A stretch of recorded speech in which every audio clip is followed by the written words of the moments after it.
Hey there, responders and RMPs. Chrissy Brooks here with our hypothetical for week ending 4/25. And our hypothetical today is Mercury. Hopefully not something that you're going to encounter on a regular basis, but we do these, we practice these to keep our mind fresh and so that we know what to do in that emergency situation so we can keep our head cool. It's good practice. So we're going to go through our decision tree. We're going to read every word out loud, because it's good practice and it keeps our mind fresh. Here's our scenario. You're called to a box with a corrosive hazard diamond label, UPS shipping papers indicating the material is 24 ounces of mercury, and UN 2809 mercury indications on the side. That is leaking on the floor in a trailer. The liquid is spreading on the floor from this box, and there are small round droplets rolling around. There are no fumes that irritate the skin, visible fumes, vapor, smoke, or irritating odors. Answer the questions below. So I'm going to pause here, let you guys read through your decision tree. Go ahead and pause your video, and we'll be right back. All right, responders, as you are going through your decision tree, we are just going to end up here in our red boxes most of the time. So red box, this one's going to be a no, because not any kind of smoke or fumes, not too much for us to clean. This one's going to be a yes, because we've got a diamond hazard label.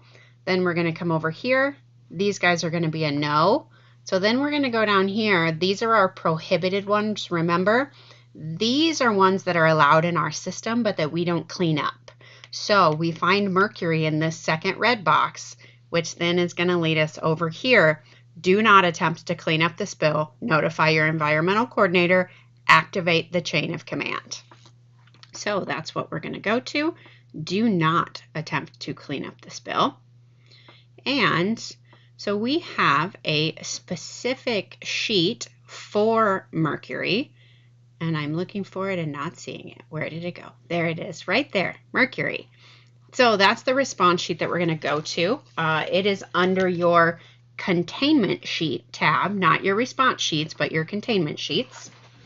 So we're going to turn to that mercury page. And because this isn't one that we deal with often, I'd like to go through and read this sheet with you.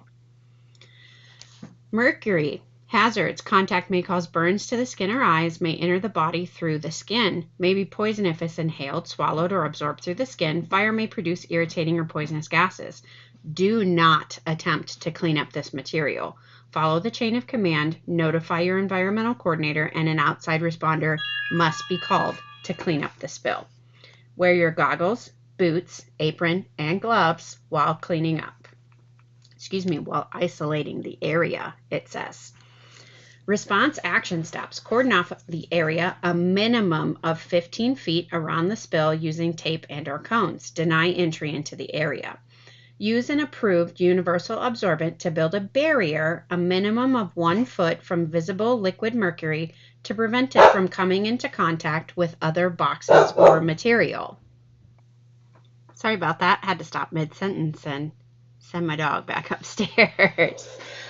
So we're going to use a universal absorbent to build a barrier a minimum of 1 foot from visible liquid mercury to prevent it from coming into contact with other boxes or material, from entering cracks or hard to reach places, or entering the drainage system. So we're going to want to take our clay-based absorbent and we're going to make like a little moat around it so that it won't roll into our drain, won't get into a crack in the concrete, something like that. So that one is right here. Use an approved universal absorbent to build a barrier. After we do that, we are going to contact the environmental coordinator. They will contact an outside responder for us. Then when the outside responder arrives, we are going to instruct the outside responder to containerize the contaminated material into 1 or more DMP plastic bags, then place the DMP bags into a 55-gallon disposal drum. Have the outside responder seal the drum and follow the environmental coordinator instructions for disposal. UPS small package. Do not process through the DMP. contact your environmental coordinator for proper disposal procedures. Employees who may have touched mercury must wash their hands thoroughly with soap or mild detergent and water before eating, smoking, or using toileting facilities. Do not attempt to decontaminate any personal protective equipment. Dispose of contaminated equipment utilizing the outside responder. So if you get mercury on your gloves, on your apron, on your boots, God forbid it splashes up onto your goggles, you're going to give all of that to our outside responder. They are going to put it in the bags with the damaged material. Mercury is definitely not something that we mess around with. It is highly volatile, so we're not going to do anything with it except for keep it from going down the drains or from getting into a crack, corner, something like that. All right, so that's how we're going to deal with the mercury spill. Next, we need to process it through ETT, right? So can you get in? Can you get into ETT? Hopefully you can. If not, get in touch with that your environmental coordinator. No, get in touch with your health and safety supervisor. Then I verify that I can sign into ETT with the password generated on the MFA site using my RACFID and my token. So hopefully, again, that's a yes. If not, contact your health and safety supervisor. They'll help you get in. I know I need to access the waste disposal flowchart electronically for every leaker that I will dispose of and can get into it, the quick reference guide to reference it. Click here to watch that YouTube video if you don't know how to get to it. You don't know how to get to the quick reference guide, you don't know how to find the waste disposal flowchart, right here, great YouTube video. So yes, I know that I need to do that. But we activated our chain of command. So when we activate our chain of command, we do not need to use the waste disposal flowchart. I know that we're calling our environmental coordinator, and a lot of you want to pick this yellow box, but we're not disposing of it. We're calling in an outside responder. They are going to dispose of it for us. So we do not need to use the waste disposal flowchart because we're not doing the disposal. So anytime we are not doing the disposal that we've called in an outside coordinator, we're going to pick that last one, waste disposal flowchart, not utilized because we activated the chain of command. What do you do with RCRA clean containers? Again, that's your plastic jug, glass bottle, whatever. You've dumped all the material out. Now we get to chuck it. You get to throw it in the trash can. Yay. We don't have to put it in with our bag. Then what tools do we use that tell you how to dispose of hazardous materials? I am going to switch this question up on you next week, so be looking for that. But this one is still going to be waste disposal flowchart.